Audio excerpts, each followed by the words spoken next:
Certain sports should always carry high expectations regardless of what any Big 12 ranking has to say. Yesterday, we got so fired up about Tatum Bell, we shaved an entire year off of his high school career. So let's make it right today and talk about some more potential 2025 guys. You are Locked On Oklahoma State, your daily podcast on the Oklahoma State Cowboys. Part of the Locked On Podcast Network, your team every day.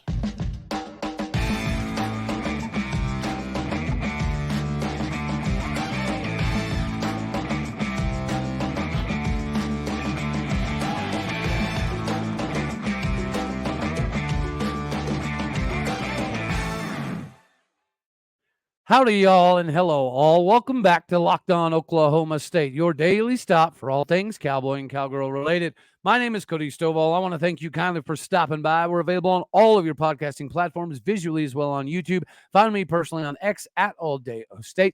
Today, we're partially brought to you by FanDuel. Make every moment matter more with FanDuel. Right now, new customers get $150 back in bonus bets with any $5 winning bet. Make sure you go to FanDuel.com/lockedon to get started today. Shout out to all the regulars, a.k.a. regulators out there. You know, yesterday was a very, very, very big deal for me. So much so that I misspoke, and I shaved an entire year off of Tatum Bell's high school career to classify him as 2025. It's okay, though. We're going to have the Tatum Bell Sr. on the show this Sunday, so he can break some of it down for us. But until then, we got to talk about some more potential 2025 guys that should be getting offers pretty soon. Just like Tatum Deuce Bell is an absolute no-brainer for the 2026 class, moving on to another no-brainer for the 2025 class is yet another Texas football top safeties to know games and camps invitee. The 5'11", 170-pound Denton Ryan. Please stand up, Denton Ryan, for your guy. And hopefully our guy soon enough, Trea Williams. Trea Williams is yet another Texas 5A first-team all-district member. He's got some love. He's got some offers, right? UNLV, Coastal Carolina, amongst a few others in the state of Texas. We all know UNLV had a pretty great season, and Coastal Carolina has been fairly legitimate for a few years now. So those are definitely decent offers.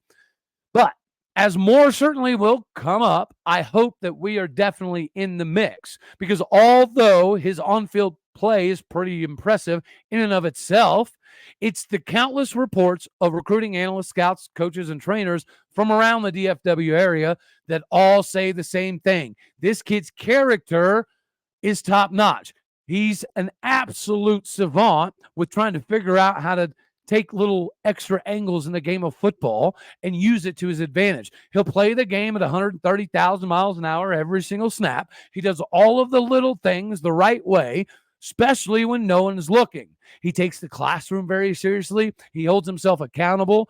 His accountability is actually unmatched, especially for his age. He is extremely humble, maybe even too humble for his own good, because it causes him maybe not to stand out at times, right? We're seeing that very thing shake out for Aiden. But, guys, this is the type of kid you want in Stillwater, because Stillwater is a place without an overabundant amount of distractions. So when we talk about Cowboy culture, it's guys like Trea Williams that will be able to continually make our locker room better and more complete, and also far more appealing to potential recruits. Now, I know that because he's already close to some of our current incoming freshmen. So the same group of dudes that stayed extremely tight throughout the recruiting process, regardless of what was coming down the pipeline, including when some of these guys started getting offers from Bama, Oregon, Ole Miss, and Texas, they never budged. And it's the same very group that helped Brian Nardo get in to be able to land Yamil Millie to leave.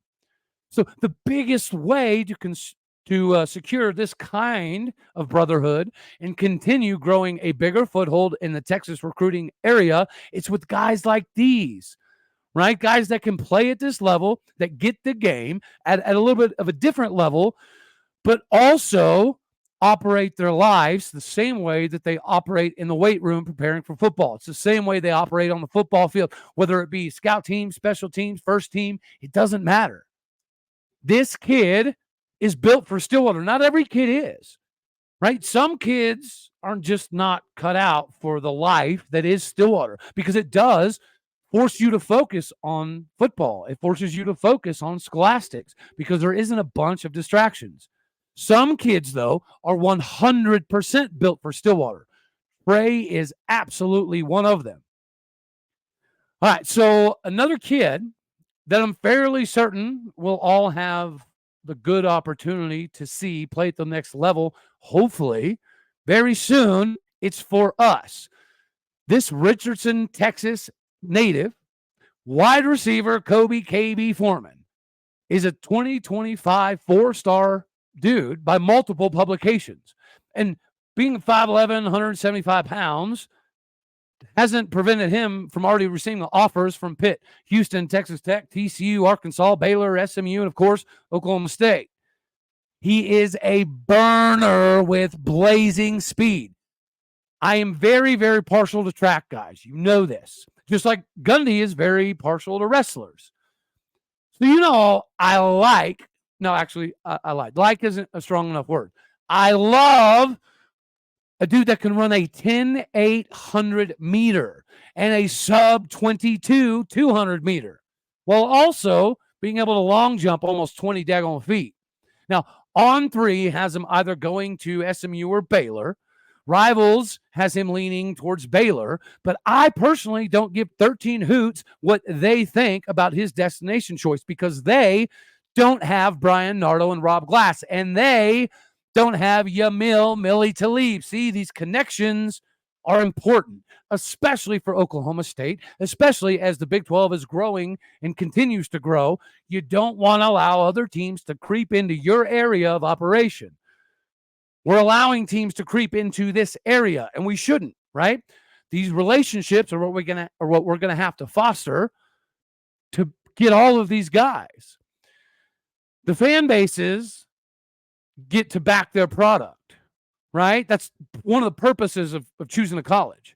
And Baylor can't even fill its own daggone stadium after a Big 12 title, or when they're ranked in the top 5. So how in the world are they going to be able to back any legitimate NIL campaign of substance? Like SMU, sure, they have money, but they don't have the reach or the exposure or the ability to get the most out of every single player like Oklahoma State does. We have everything that those two schools don't, plus some. And we, again, have that connection. Like Kobi, good and daggone well. You want to come represent Berkner High and Richardson, Texas, in Stillwater, Oklahoma, and battle it out together with your boy, your buddy, Yamil Millie Talib. Relationships matter. And let's face it, when Brian Nardo gets into a living room, it's pretty much a wrap. Like, Brian Nardo's, he's different. He hits different on the recruiting trail. All right, so those are a couple of guys that are getting plenty of offers, but we need more. We need more. And when I say we need more, the next guy we've got to talk about is Reggie McNeal Jr. Yes, the same Reggie McNeal that you're fond of from the Texas A&M days. The Texas A&M days were perfect for what Reggie McNeal was trying to do in the game of football. But at the same now, most of us likely remember Reggie McNeal's days at Texas A&M. He was basically RG3 before there was an RG3. And then he had to deal with some of the politics that unfortunately come with the quarterback position.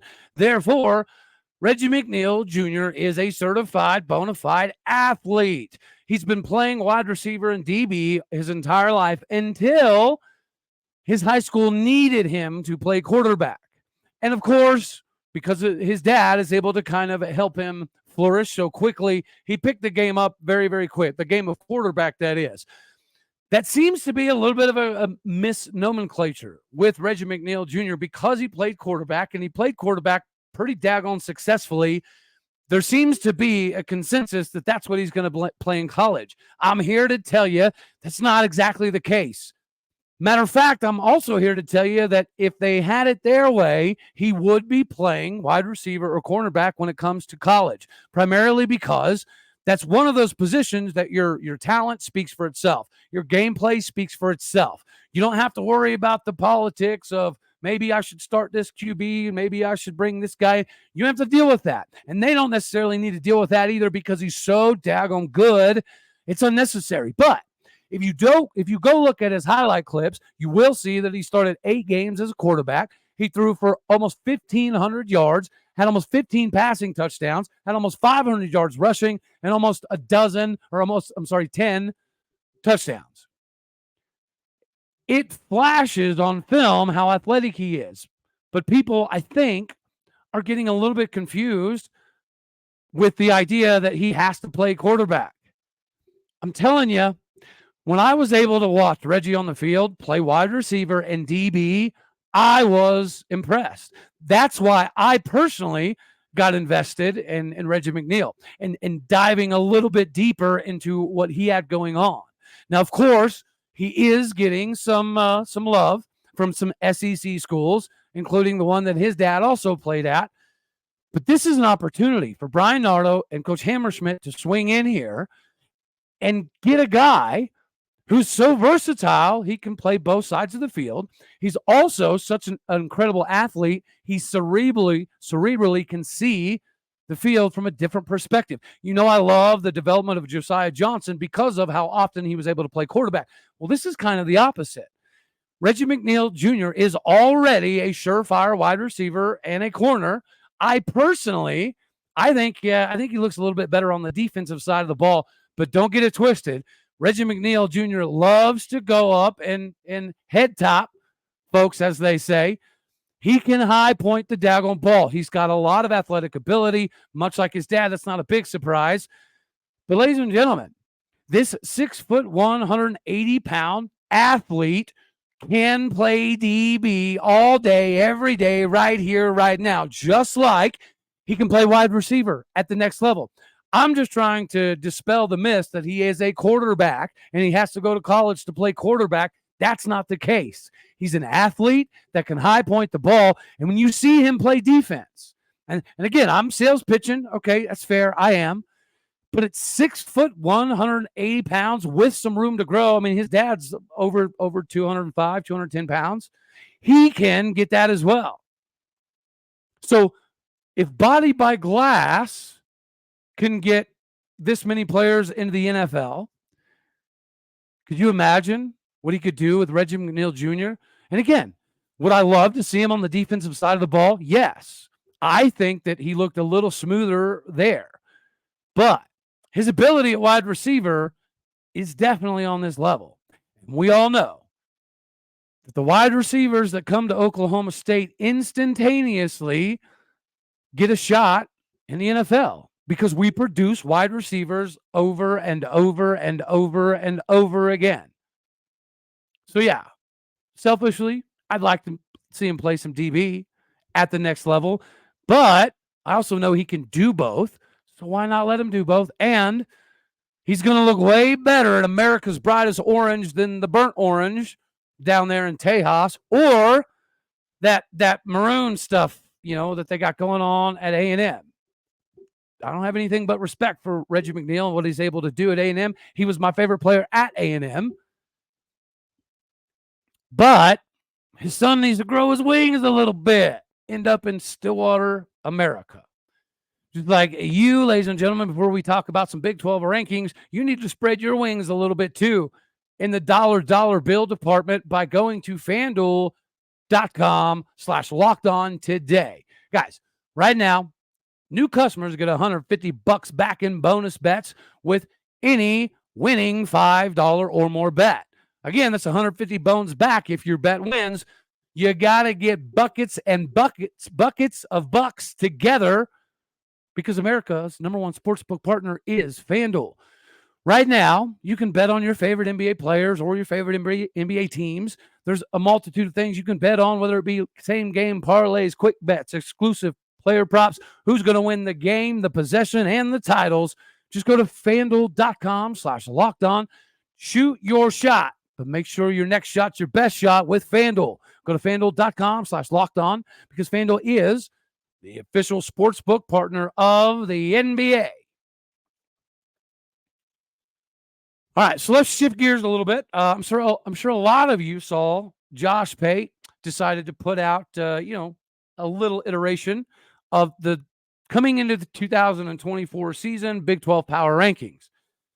And you know what? I'm going to save a little bit of smoke for Utah because I got some, I got some fun times lined up for Utah. But I'm not going to completely act like this doesn't make sense to have Utah number one here for Mr. Josh Pate. I don't know if you also saw, but there was an article put out the other day in regards to the Big 12 rankings predicated upon recruiting classes. That one had Oklahoma State finishing 4th in the Big 12 this upcoming season, just predicated upon recruiting classes. And Josh Pate had Utah number 1, K-State number 2, Oklahoma State number 3. And again, I'm not completely against it. Before I go in on Utah and the expectations that they have, okay, we're just gonna break it down that this is yet another time, yet another season, yet another instance where we as Oklahoma State fans get to go up against what the difference could be of perception and reality. Perception is we're gonna be pretty good, right? That's fair. But also the perception seems to be that we have limitations. And those limitations revolve around a multitude of things. But my question would be, when it pertains to Oklahoma State and Utah, somebody, all right, make it make a little bit more sense to me why Utah would be above Oklahoma State. Because Utah does not return 21 of 22 returning starters. Utah does return Cam Rising, but this is also a Cam Rising that is coming off such a devastating knee injury. Is he still going to be the Cam Rising? Yeah, I don't know. Just like he has K-State at number 2 here. Okay, well, K-State is usually in the thick of things in the Big 12 race, so I can get that. But again, K-State lost Kobi Savage. They lost Will Howard. They lost Will Lee. They lost what was the running back that transferred in from Florida State, Ward. So Kansas State lost a decent amount of production. Utah lost a decent amount of their back-end players, the defensive backs. I do think that their defensive line and linebackers are going to be likely, right, to the best groups in the Big 12. But that defensive backfield, I don't think so. K-State, I think Avery Johnson's really good, but I view him kind of like a Garrett Green. I know West Virginia fans are going to come after me here, but speaking of West Virginia, I got your back. I think you being 11th here is absolutely ridiculous. All right, so let's finish out Josh Pate's rankings. You had Utah, K-State, O-State. Number 4, he had Texas Tech. Number 5, he has TCU. Number 6, he has Kansas.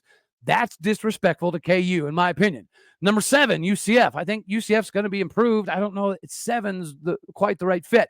He has Arizona down here at 8. But again, make it make sense to me, okay? If you're going to have Utah or K-State, right, up there at the top, and they all lose a decent amount of players, why is Arizona at 8?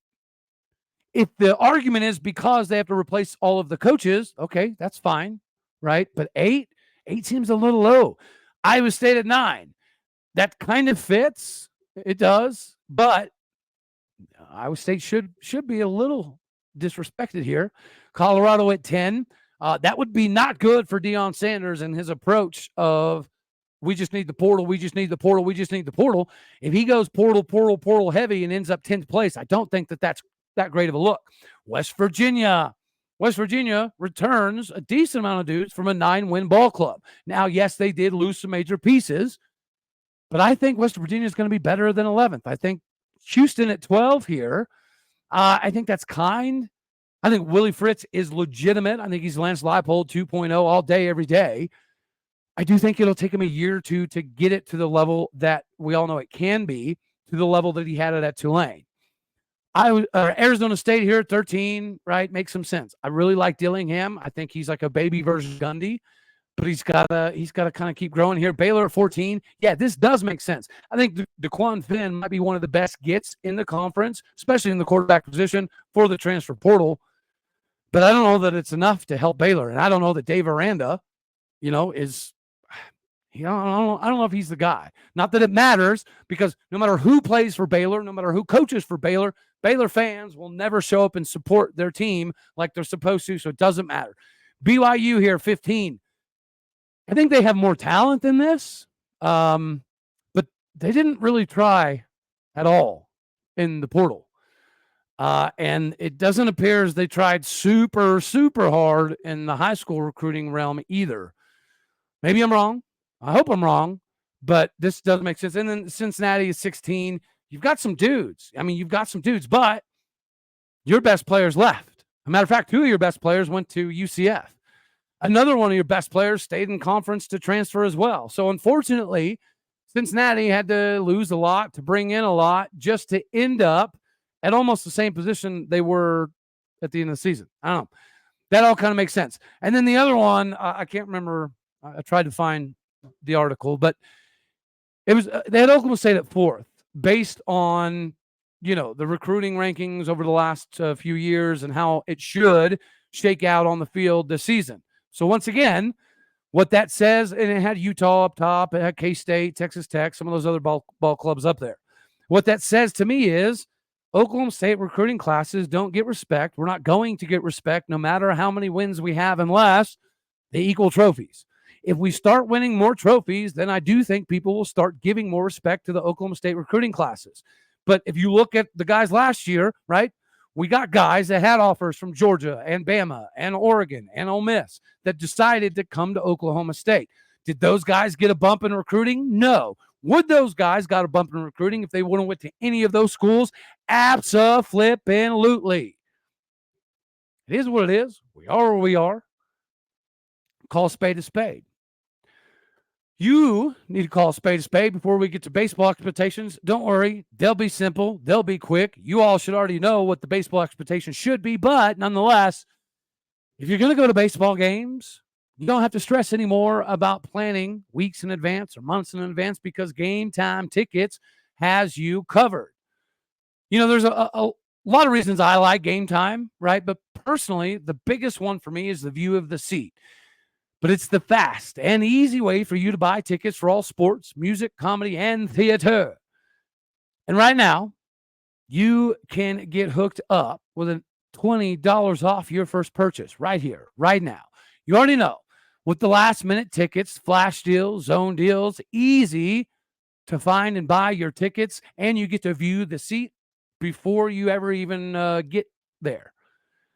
The lowest price guarantee with event cancellation and job loss protection is 1 in a million. Buy your tickets in seconds with 2 simple taps. The all-in prices show your total up front so you know what you're getting and you know you're getting a great deal before you check out. Take all of the guesswork out of you buying tickets with Game Time. Right now, all Game Time users can get that $20 off your first purchase. All you got to do is use the promo code LOCKEDON, all one word. Again, use that promo code LOCKEDON, one word. Get your $20 off your first purchase. Download Game Time today. Last minute tickets, lowest price, guaranteed. All right, so this might be the easiest, quickest segment of all time on the show because baseball expectations are host, super, regionals, or bust. Anything less than that is a disappointment. Oklahoma State baseball is not a team that or a program that's ascending. Oklahoma State baseball is not a program that needs some things before we get to that final level. We're there. When you have the nicest facilities in the United States of America 2 to 3 years in a row, the recruiting is going to continue to be good, but eventually, if we keep getting booted out of regionals, especially our own daggone regionals, then having the nicest facilities and the best stadium in America will become less and less and less and less important. And now, I will say, this year's ball club seems to be a little more centered around small ball. There was times last year we showed the ability to go with a small ball lineup, but of course we would abandon it because we like power. We like striking up the gap band and dropping bombs. That's cool. That's great. But when you're feast or famine and you ain't feasting, you're not winning. And just like we're fairly critical of all sports, we talked about this season, coming into the season, if John Smith didn't compete top 3 or at least top 5 in nationals, maybe it's time to move on. Looks like we're going to be right there in the thick of that. We talked about Mike Boynton. If he didn't at least get to the tournament and win a game, he should be gone. We talked about Mike Gundy. When he was going through his tumultuous times of absences and stuff, if he wouldn't have got back in and got everything squared away, he should have been put on a 1-year deal to maybe be gone. See, but that's the thing is John Smith, he's done his job. He's turned it around. Mike Gundy, he did his job. He got back in, got reengaged. He did the job. Now it's time for Josh Holliday to do the same. You have to host super regionals. That's why O-Brate was built. Every single year, anything less than that is disappointing. When you're really, really good and you get bounced out of your own regional multiple times, that frustration begins to build and build and build, and it's gotten there. But at least for me, and I know there's some fans that feel the exact same way, the expectations are supers. Always and forever in store. Hosting supers is always and forever the objective, and it always and forever should be. So if we're not hosting a super regional, we have failed. Point blank, period. And maybe because we started outside the top 25 for the first time since 2018, maybe Rob Walton will be a little bit more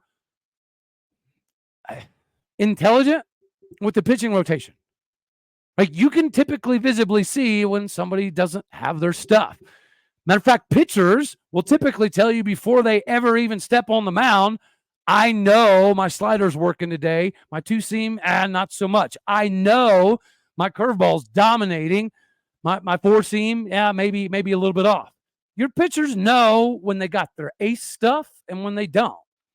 So if they know, then you should know. And if you know they don't have their ace stuff, and they're getting knocked around, do not leave them in the daggone ball game for the other team to put up another 3, 4, 5, 6 runs before you make a change. Please and thank you. If you do that, I think we'll have a pretty good shot. All righty, y'all. That's all we're going to have for this one. Stay tuned. We got Doug Gottlieb coming on. We've got, obviously, Tatum Bell coming on. We've got our main man, Trent, coming back in the fold. We've got a lot to talk about. But for today, that's about a wrap. So you know I love you. God bless. Go Pokes. And thank you for tuning in to make this your first listen here in Locked On Oklahoma State. You could be anywhere. So happy you choose to be here. Like it if you like the daggone thing. Dislike it if you don't. Share, comment, subscribe. My podcast and people out there, the foundation. Go hit the stars and leave a review. All righty, y'all. You know the drill. Later, taters.